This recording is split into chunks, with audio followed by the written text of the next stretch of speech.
Tell me information like you ain't.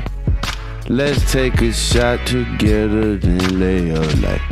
Yeah, I was listening to what's that song? Maria, I'm Drunk by Thugger and Justin Bieber. I can't remember. There might be someone else on that song. It's Young Thug, Bieber, Travis Scott. And I don't know, dude. Bieber absolutely murders that song. He murders it. You know, it's not clocking to you that I'm standing on business, is it? It's not clocking to you. What was he saying? Let's lose each other's mind. Let's make each other night. Take advantage of time while we both intertwine. Girl, I want you on the rocks, no chaser. Sure, you drink it all won't phase you. I know you stay sober, but sure, a few drinks won't phase you. Call your friend, let's get drunk. Call your friend, let's get. Call your friend, let's get drunk. Call your friend, let's get drunk. Call your friend, let's get drunk. Call your friend, let's get. Call your friend, let's get drunk. Call your friend, let's get drunk. 12 more hours left for us in the day. I've been drinking all day. I've been smoking all day. Damn, I forgot to take a pull of smoke before this. Damn, dude. It's all right. It's all right. We'll get it afterward. Look how I'm holding this, by the way. It's not making any noise. I can kind of just have free range with my paw here with the mic. I don't know, because I got the little arm, dude, but you know, when Dill comes over to do a pod, probably plan on having a couple other boys over to do a pod. I just like having everything on the other side of the table kind of set up and ready to go. Because we'll shoot on a Saturday, and then typically pretty much every Saturday I'll go down to Red Hawk. I'll get the workout on the board in there in the weight room, let the boys spar, and then after we both finish up, shoot the shit, hang out, and so then head straight over here and do the pod. So that's where I came from, dude. I had a goddamn battle today, dude. It was a workout devised by Solo Sin, my boy Solo. And it's supposed to simulate a 5-round fight on a treadmill. So you start with 5-minute warm up, 50 to 60%. So for me, 50, 60% is 5-6 miles an hour. Do that.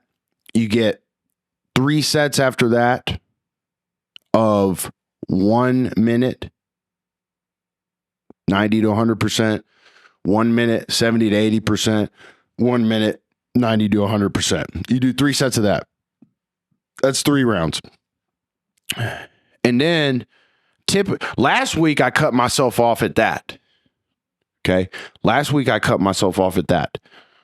But this week I realized 2 rounds in that I have forgotten to send the incline up to 2. I was running at 0, and I was thinking, God damn, this sativa I smoked before the workout is really giving me a goddamn superpower right now.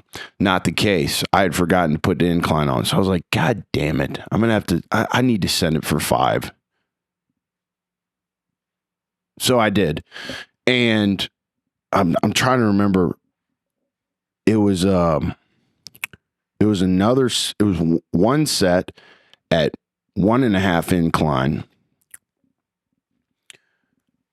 1 minute 90 to 100, 1 minute 50 to 60, 1 minute 90 to 100. Okay, so then you finish that up. You have a 1 minute walk to recover. And then the last set, you got 2 minutes. It's 70 to 80% at 3 incline. And then to wrap it up, you got 1 minute of 90 to 100 to wrap it up. 3 incline. 1 minute walk to recover. I'll tell you what, man. Shit'll get you dripping with sweat. And I ran it barefoot today on the goddamn treadmill. And so now I got little raspberries on the bottom of my feet. You walk around outside in Arizona right now in the hot, whatever that material is that surrounds the pool. Concrete, I don't fucking know. But it's hot. I'm walking out there swimming with Jasper after the workout. And you feel that in your bones, dude. When you got like raspberries, blisters, and you walk on a hot surface, god damn. I figure that's what having shingles feels like. But we've been doing, dude, I'll tell you this, man. I had this idea the other night. I've been swimming with Jasper, my German short hair. Because like we can't run. It's too hot. We can't run. And the only time of day you can run is early morning or late evening. The thing about early morning is that I have realized about myself that I prefer to start work right after I get out of bed. Like don't do anything else. I just come in here and I sit at my computer.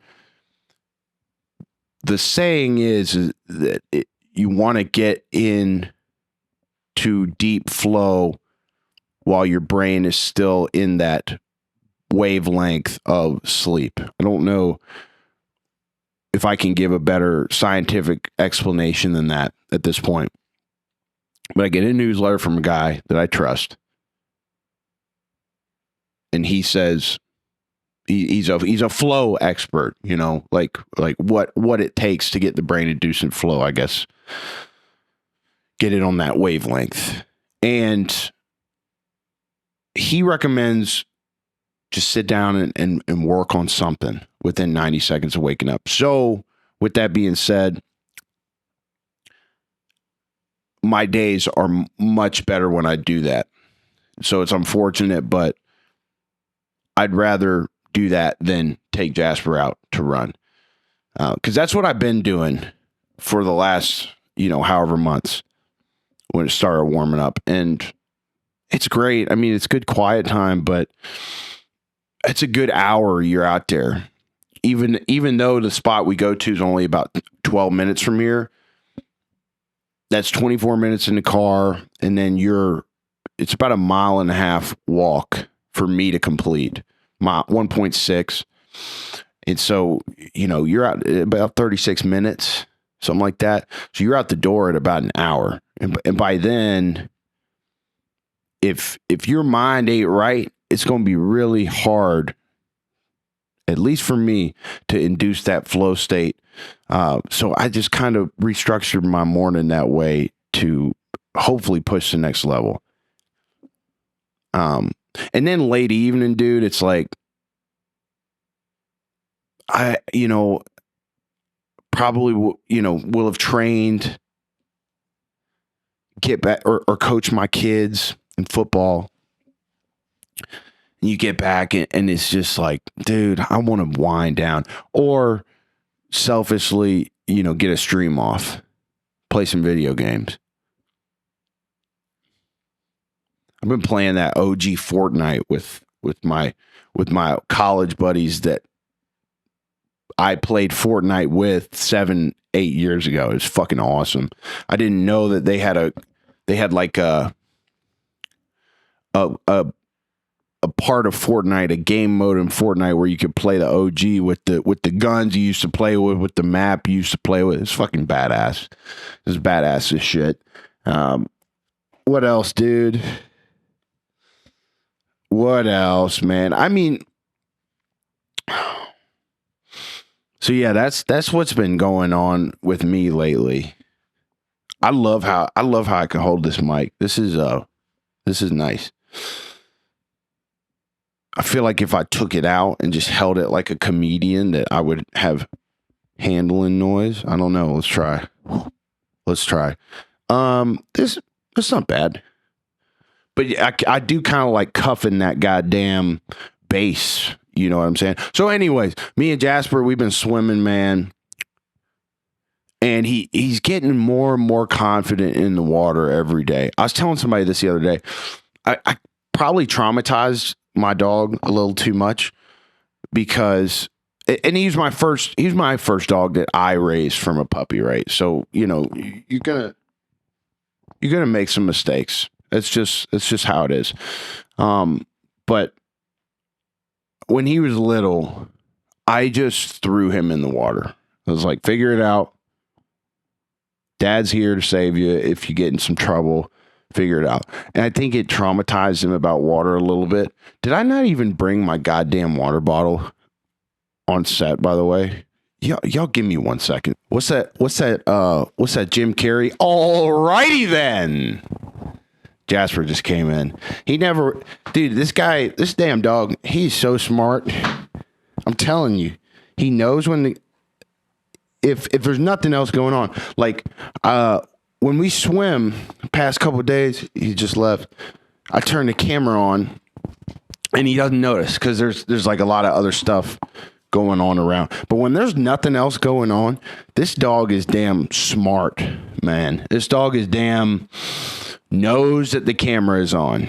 I just got in the cold plunge and I was standing out in the yard trying to get some sun after. Load up on our vices here. Get some sun after, warm up from the 3 minutes and 40-degree water. And I listened to this. I guess you could call it a song on Spotify. It's not a song. It's a meditation. And it's titled Just Be. In parentheses, it says meditation. And it's by Ram, R-A-M, Das, D-A-S-S. And I love listening to that when I get in the cold plunge because it's just kind of, I can't really explain it. If you're an experienced meditator or you're experienced cold plunging, you'll probably listen to it and know what I'm talking about. It's like, it's got a nice induction. It's got a nice bell at the beginning. And the tone of the meditation is, it's chill, but it's also like, it passively like challenges you to lock in and focus. And I feel like that's really good for a cold plunge. You know, it says things like, don't resist it. Just feel the sensations you feel right now. And notice that what you were noticing 2 minutes ago, it's out, it's way gone, you know? So it's really cool. So I was just listening to that, a second time after I got out of the plunge, standing out in the grass, and Jasper was just sitting there, and he, you know, he could tell I was I was in flow, and he was just sitting there, the base of my feet, looking at me, and he looked so beautiful in the moment, dude. I was staring into his eyes, and kind of thinking about the fact that one day he's not going to be around anymore. But not in like a depressing way, just like I'm so glad that I'm standing here with you in this moment right now. So kind of enjoyed that for probably 20, 30, 45 seconds. And then I thought to myself, I got to pull out my picture. I got to pull out my picture and take a phone. I got to pull out my phone and take a picture. And the second I pulled that goddamn camera out, this asshole changes his pose just a little bit, you know. He knew what he was fucking doing, is my point. He changes his pose. He was sitting there like just a perfect sit, and he had his soccer ball sitting between his legs. and it was just perfect. But then he laid down. Still got a good picture of him, but that motherfucker knows when the goddamn camera's on, dude. Straight up. I don't know if I got a lot of sports shit today. I mentioned this on the last podcast. I get like Reds alerts. Here's the thing with the Reds. It seems like whenever they play someone marquee, like the Yankees or the Red Sox, who they both played in series in the last couple of weeks, they just kind of like the Reds when they play blue chip teams kind of seem like my Pop Warner football team when we played black kids. It's just kind of before the game even started, we were just kind of like, we were already beat. You know what I'm saying? Again, I haven't watched a single pitch. I've been hella lazy about getting a new TV provider, but I know, and here's the annoying thing. Here's what I'm annoyed at myself about. I know the second I purchase a new TV provider, I'm probably going to be watching every day, and I'm going to be thinking to myself, why in the hell did you drag your feet on getting a new TV provider? Basically, I use one of these internet TV services, and probably a little sketch, but it's $15 a month, and you get all these. I'm not going to plug them directly or anything. If you want me to give it to you, subscribe to the channel. I might fuck with you, but $15 a month, every sport, every game. And I had a really good one locked in for the last like 5 or 6 years. And I was running my expenses a couple months ago in Excel. And when I do that, I kind of get in this like hyper vigilant like mindset, and it's not very good. I'm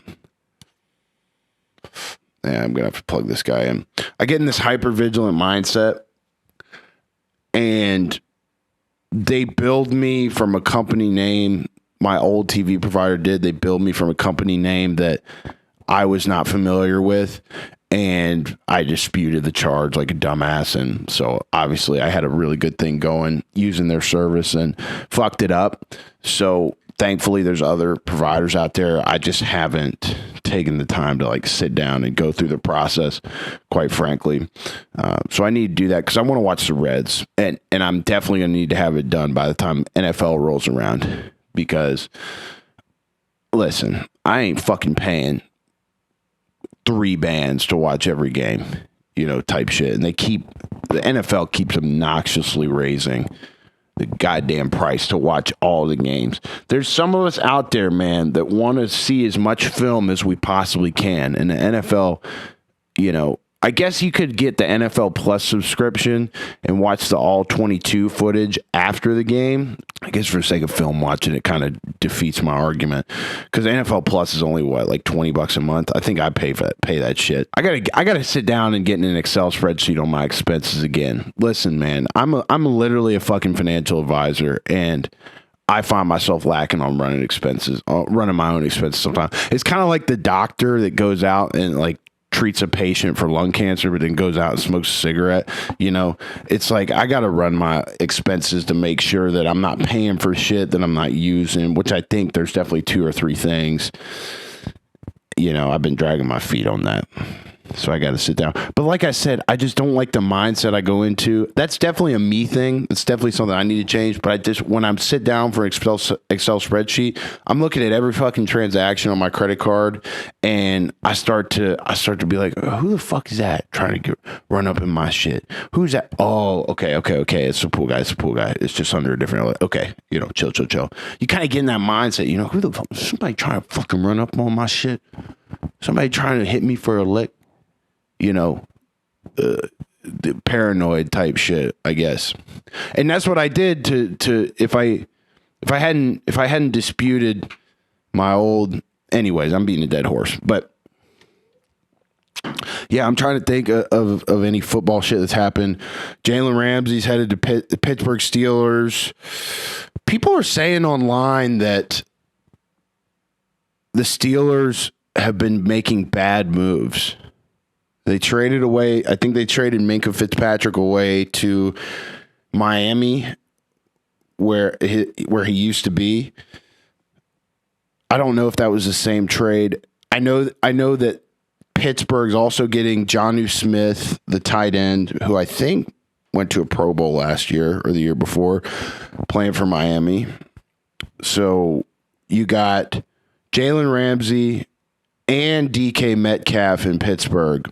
And I saw some edit, some post, some tweet that was showing all the battles that Jalen Ramsey and DK Metcalf have been in, fighting, throwing hands, shoving each other. And they're like, dude, like Steelers practices are going to be lit. But the argument online right now against the moves the Pittsburgh Steelers are making is, this is just what the fans are saying, is that they're acquiring a bunch of guys that are a bunch of big name guys that are beyond their prime. And in the words of the fans, this is not in my words, they think they're doing something, but they're not. I hope that's goddamn true. Listen, we got to sweep the Steelers this year. Listen, here's the thing that the Bengals have to do in order to get to Super Bowl level. They have to clean out the AFC North. They have to ruthlessly prepare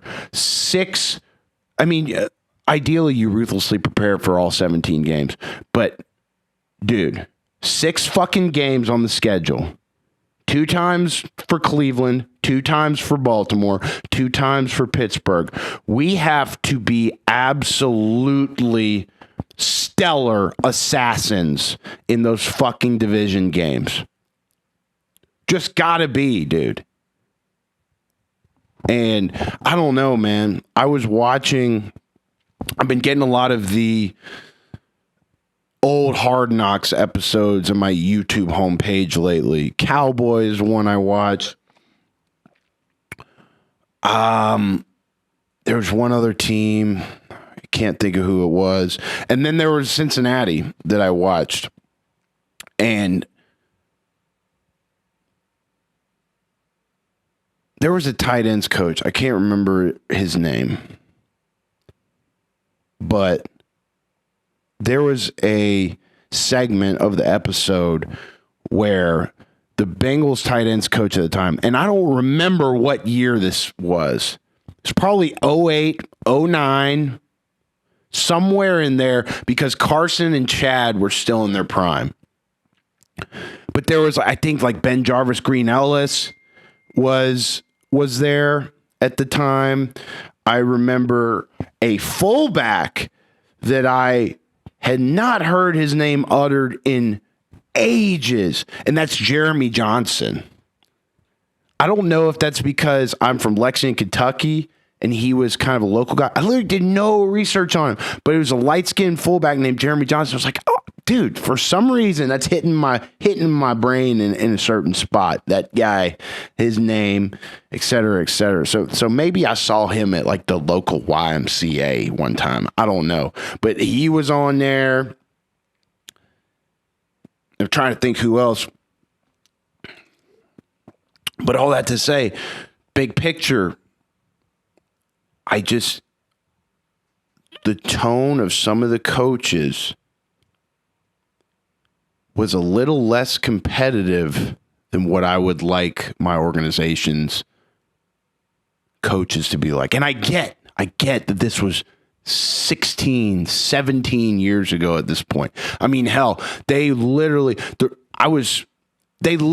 are used to practice in training camp. They used to stay at the Bengals used to stay at the dorms in Georgetown College in Georgetown, Kentucky, which is about 20 minutes north of my hometown, Lexington, in Scott County, Kentucky.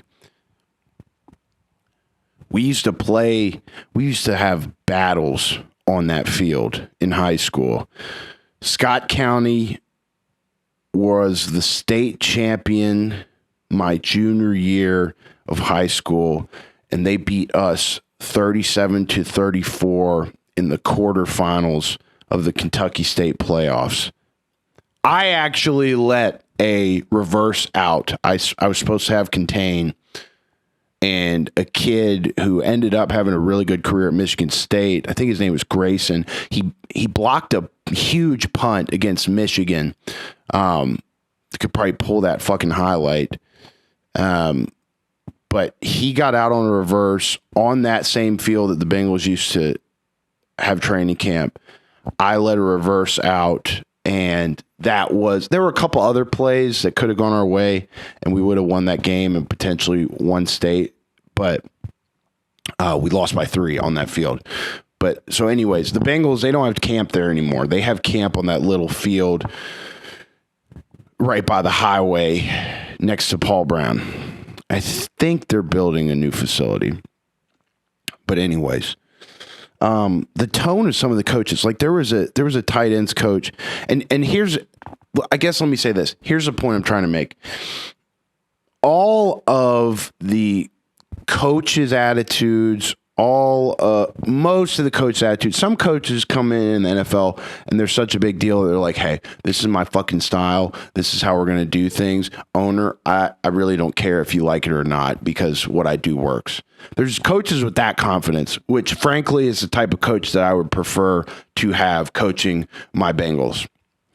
That's not ever going to happen because the ownership group is too egotistical for them to not be in charge. You know what I'm saying? They want a good little boy that strokes their ego, tells them what they want to hear, does what they say at all times. And I just don't think coaches that are cut from that cloth are going to have their teams in the top echelon consistently. I just don't. I would rather have a Dan Campbell. I'd rather have a Mike Vrabel. I'd rather have a Bill Belichick. I'd rather have a Bill Parcells who will be like, fuck your mother. This is how we're doing it. Because I know it works. Because I've put in the work. You know what I'm saying? I'm not saying that every coach that's ever coached in Cincinnati hasn't put in the work, doesn't want to work hard, doesn't want to push their guys. But like I just noticed little things in the Bengals Hard Knocks, like they were coming up on a weekend and like Marvin Lewis is breaking the team off to go into the weekend for practice. And he's like, okay, guys, be responsible. Don't drink and drive. Okay, I wasn't going to drink and drive, but now that you have me thinking about it, I just might. It's like, what are we doing? It's like, just say, hey, guys, hey, good practice this week. Great week. Hey, let's be responsible going into the weekend. Make sure we're ready to come back strong, hard, focus on Monday. That's all you got to say. No drinking and driving. The fuck? Like, I know you have Chris Henry on your fucking team. But here's the thing. Maybe drinking and driving is exactly what makes a guy like Chris Henry the badass football player that he was. Rest in peace to the GOAT. Seriously. That's a really cool story, too, is Pacman Jones raising Chris Henry's kids. I always think about that. I love Pacman so dearly. If there was a list of dream podcast guests that I could have in my lifetime, Pacman Jones is definitely top 5, dude. He's a fucking badass motherfucker, gamer, competitor, throws a big ass dip in his lip and just runs a punt back on your head. And he'll lock your number 1 receiver up. I fucking love Pacman. But those guys, they just, I will say something. I will say, to Mike Brown's credit, I will say he did say something that I kind of fucked with. He was, they were talking about Chris Henry's like legal struggles and the fact that he's was kind of a troubled guy. Obviously he was, but I think that's part of what made him a great football player. And Mike Brown, the owner of the Bengals, kind of said that too. He was like, I have to admit, I have an affinity for Chris. There's something about him that I fuck with. And I agree.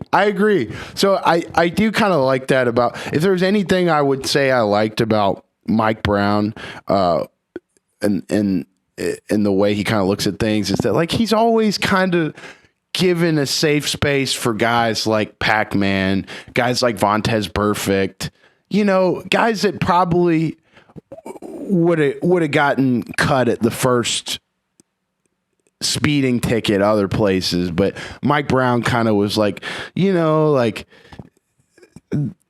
these guys might be fucking trouble, but they're badass gangsters, and I want them on my team. You know what I mean? Chris Henry was just a fucking G, dude. I miss Chris Henry so dearly. I remember when I was a kid, I know I was probably early teens, late pubescence when Chris Henry died, probably a little younger even. I was so heartbroken.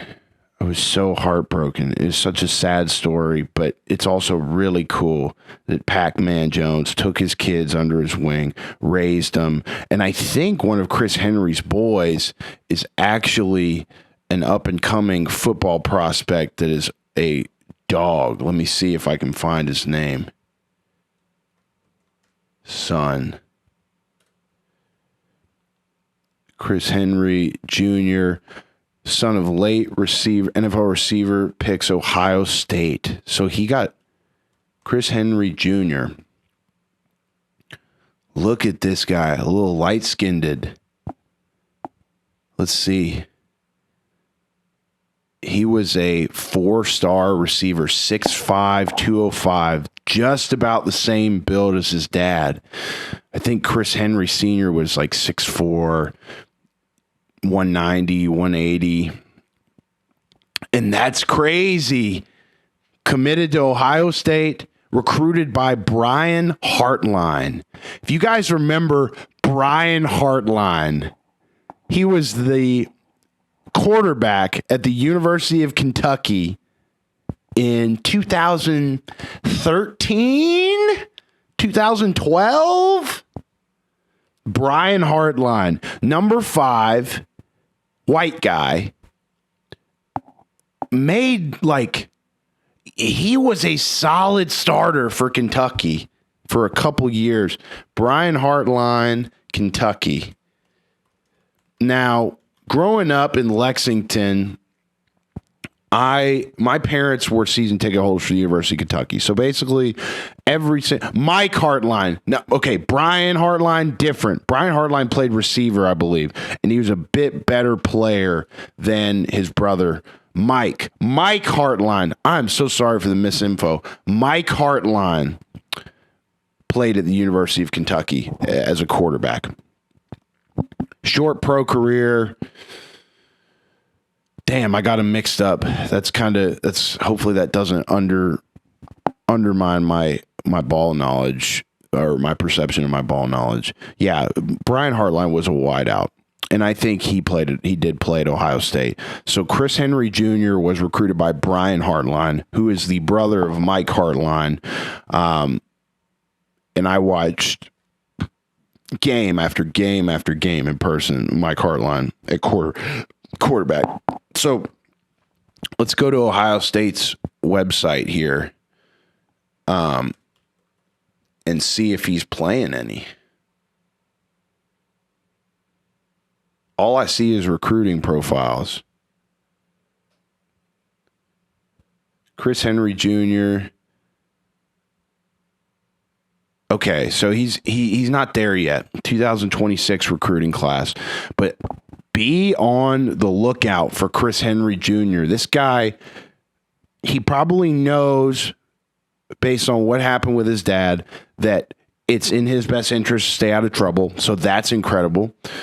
He's being raised by Pacman, to my knowledge, Pacman Jones, which Pacman is going to... I don't know Pacman personally, but if I had to guess, Pacman has raised him to be a competitor.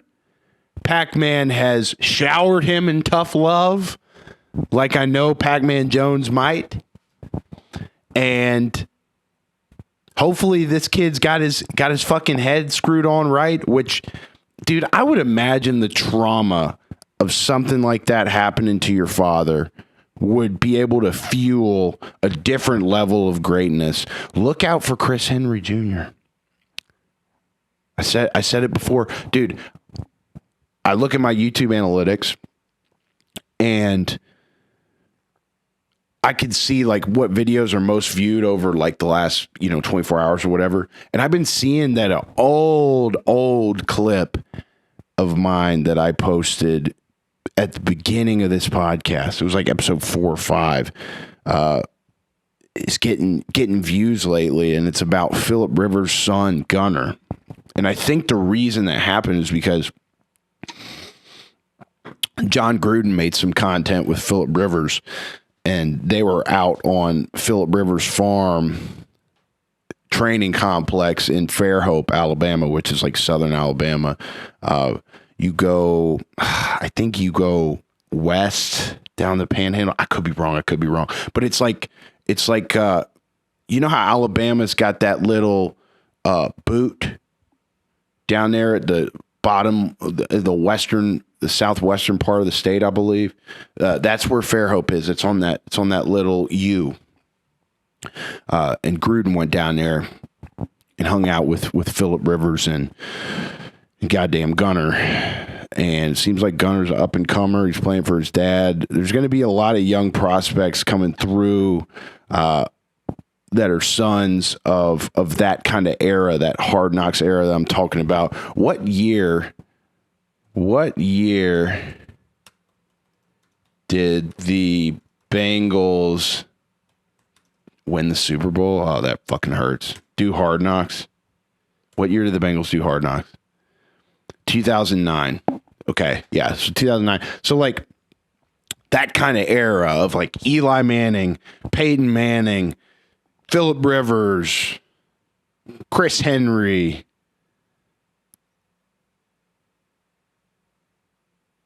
I'm trying to think who else. Peyton Manning, Tom Brady. I wonder if the thing about Tom Brady's sons, I feel like that's just so much pressure. Sometimes that makes the best athletes, but sometimes I don't know. It's like you trying to fill the footsteps of that. You know what I mean? Yeah, so like Phillip Rivers, Eli Manning, Drew Brees.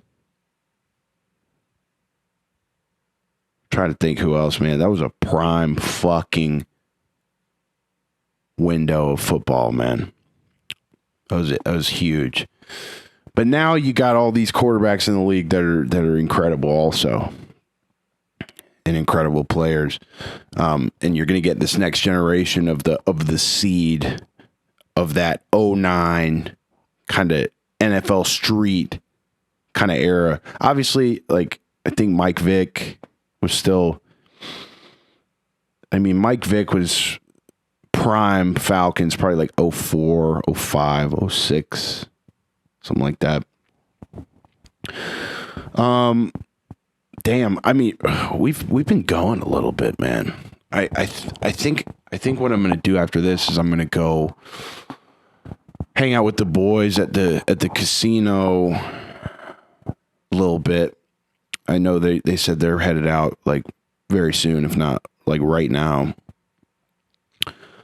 Went and played yesterday, put in 100, man, and it was just kind of a slow death yesterday on the table for me. I feel like I was making good decisions. I feel like there weren't any hands where I was like, God damn, that was stupid, But there are a couple hands I shoved on and just got beat by a little bit. I think it was totally justified for me to shove when I was shoving on those hands and just didn't fall my way. It's like you play a tremendous football game against a great team and it's 34-34 with 3 seconds left and they just happen to be on, year 40 or whatever and nail a 55-yard field goal to win 37-34. Same type of deal.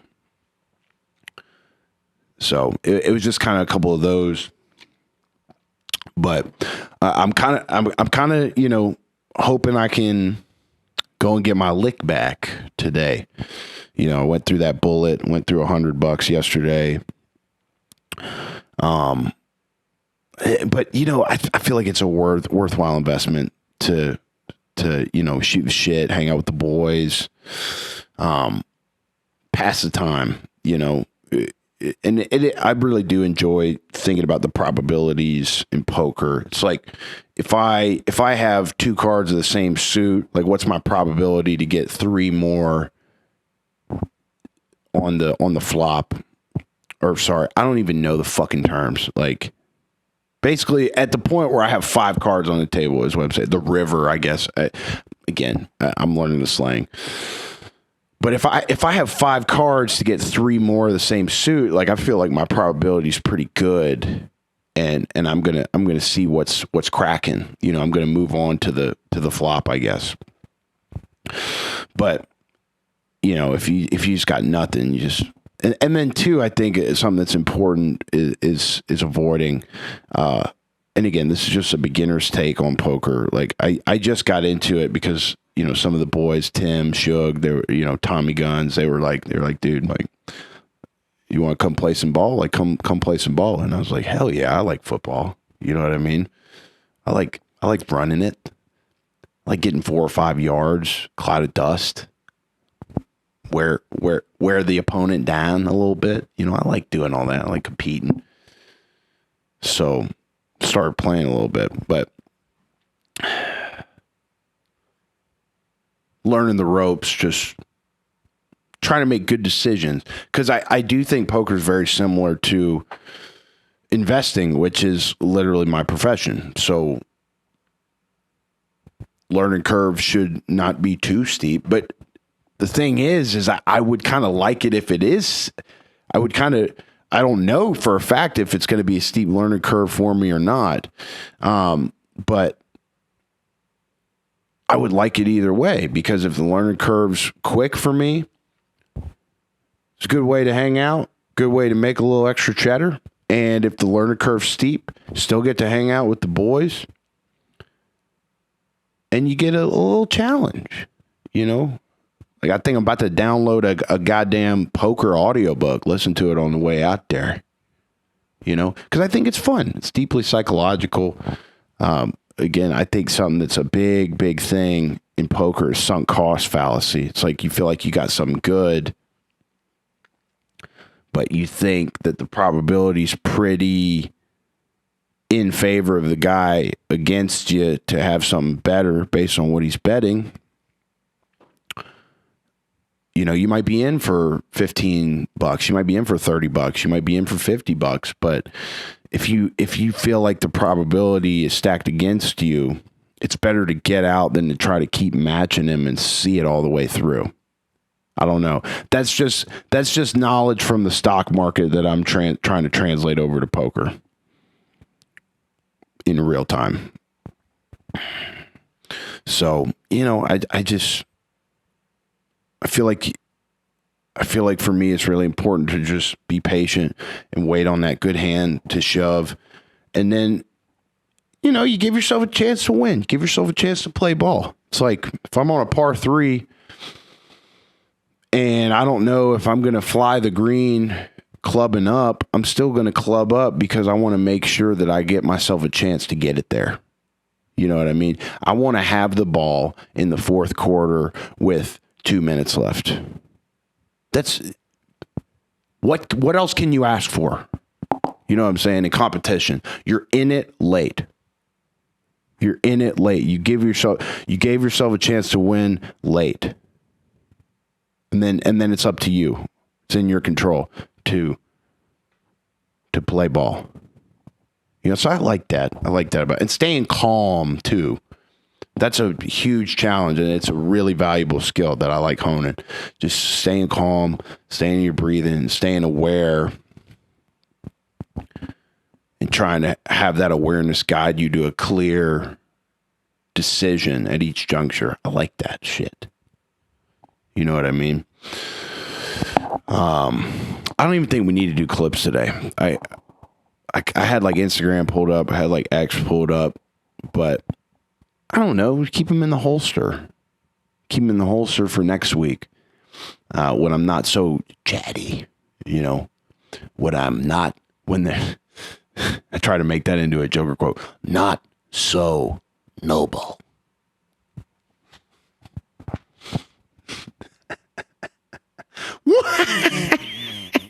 Sorry.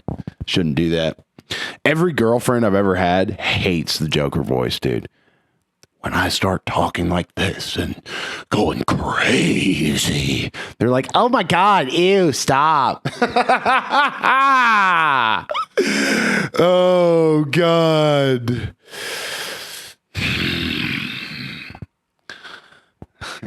Now, your friends, they might not be so noble. And then you lick your lips, dude. Want to see a magic trick? That one was, yeah, you know.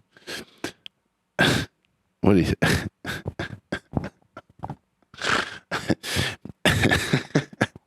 Oh, aha. And I thought my jokes were bad. That was a bar. For real, god damn it. Somebody give me a gig, baby. I'll be whatever character you want. Yeah, dude, I could keep doing it. But I'm gonna lay off of it because if there's any bitches watching, you know, I don't want to scare them away.